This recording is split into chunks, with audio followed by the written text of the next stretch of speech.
Agora vamos falar de um assunto bem sério. Muito sério, tem preocupado muitos pais e mães.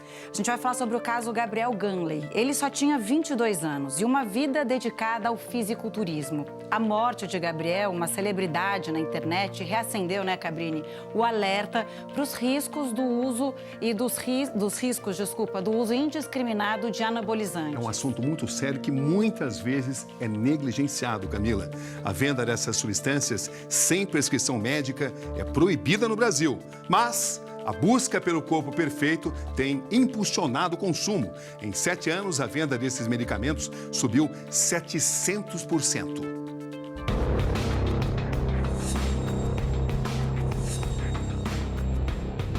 Ele sabia dos riscos, mas não do peso que a decisão tinha. Era um menino novo demais, cara. 22 anos, viveu nada. 2 semanas antes de morrer, Gabriel Ganley revelou nas redes sociais que passou mal após injetar insulina. Começou a me dar muita confusão mental, mano. Muita confusão mental. E eu não conseguia focar no olhar, tá ligado? Eu ficava meio vesgo, assim. Só que eu não percebi que eu tava passando mal, tá ligado? Eu não conseguia nem levantar, mano.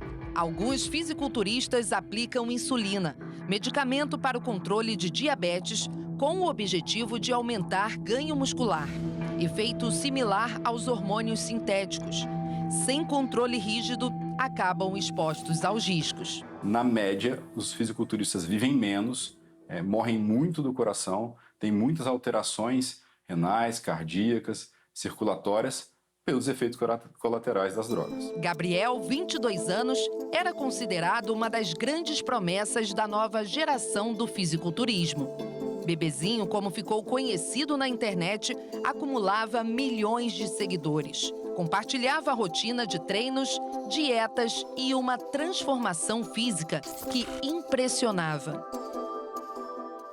Casos como o de Gabriel servem para alertar os jovens que não há maneiras seguras e saudáveis de se conseguir um corpo perfeito ou um ganho de performance a curto prazo.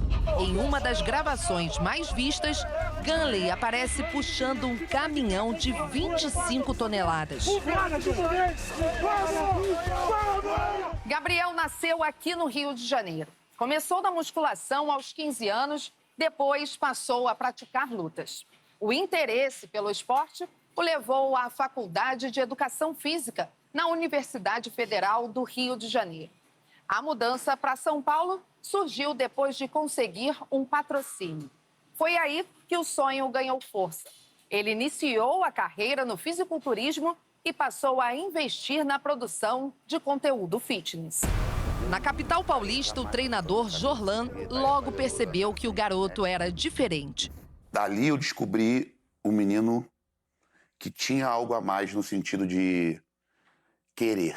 E aí foi uma conexão muito legal, muito bacana. E depois daí viramos uma parceria.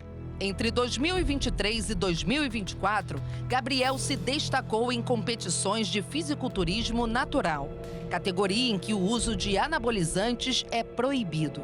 Só que há um ano, quando Jorlan não era mais o treinador dele, o jovem revelou que havia começado a usar hormônios e suplementos, incluindo a insulina. Eu vi a popularidade dele crescer igual um meteoro.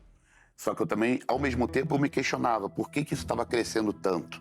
A meta era chegar à elite do fisiculturismo. A gente sabia que a evolução que ele teve ali em menos de um ano com o uso de hormônio era algo insustentável. Ele teria algum problema. O preço que você vai pagar se você quiser acelerar é muito caro. O atleta foi encontrado morto no apartamento onde morava em São Paulo. O laudo do Instituto Médico Legal apontou que Gabriel sofreu uma morte súbita, provocada por uma cardiomiopatia hipertrófica, doença que provoca o aumento anormal do músculo do coração. O uso de insulina pode ter agravado o problema. Pacientes que têm doenças cardíacas vão acelerar esse processo. Por quê? O esteroide anabolizante, ele age em todos esses itens. Ele muda a função renal, ele aumenta a pressão arterial, ele aumenta o colesterol, ele faz o coração trabalhar mais. Então, no fim das contas, essa ideia de ganhar massa muscular muito rápido acaba sendo um prejuízo enorme para a saúde de qualquer atleta. O educador físico, nutricionista, treinador e fisiculturista Miguel Ângelo Caetano relutou a usar insulina. Ele tinha medo ao ver exemplos de profissionais que perderam a vida. Vim experimentar, depois de 10 anos competindo, né, através de uma orientação errada, de um coach que eu tive. E foi uma das piores experiências da minha vida. Foi a primeira vez para nunca mais. Esse vídeo mostra a reação dele após injetar insulina no corpo. Você vai precisar? Me lembro sendo acordado aqui na sala com os enfermeiros, o bombeiro me dando glicose na veia. E a minha glicose tinha ido a 20 e em seguida caiu para 14. Para eles me animarem aqui, foram 4 sacos de glicose na veia. E mesmo assim eu animei e desmaiei de novo. Aí eles me levaram para o pronto-socorro. O atleta, vice-campeão brasileiro de fisiculturismo e 3 vezes campeão estadual do Rio de Janeiro, teve sorte. Diferente de Gabriel, ele não estava sozinho em casa. Meu filho me encontrou deitado na cama, no chão da cama, já tendo convulsões. Dados da Agência Nacional de Vigilância Sanitária mostram que a venda de medicamentos à base de testosterona disparou no país. Em 2025, foram comercializados mais de 7 milhões de produtos, 8 vezes mais do que em 2018, quando o número foi de 930 mil. Os hormônios são substâncias extremamente potentes.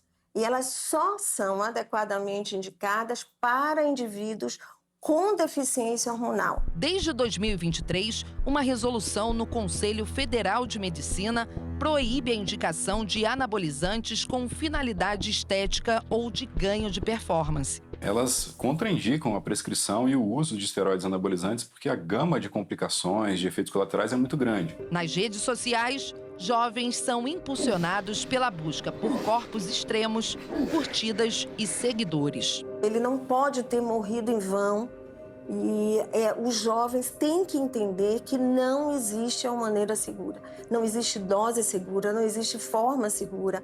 E se um médico está prescrevendo uma medicação dessas para ganho de massa muscular, ele não deve ser seguido. Rede social não é uma piscina, é um mar. Se você não souber, a onda vai te levar. E ela leva e não te traz de volta.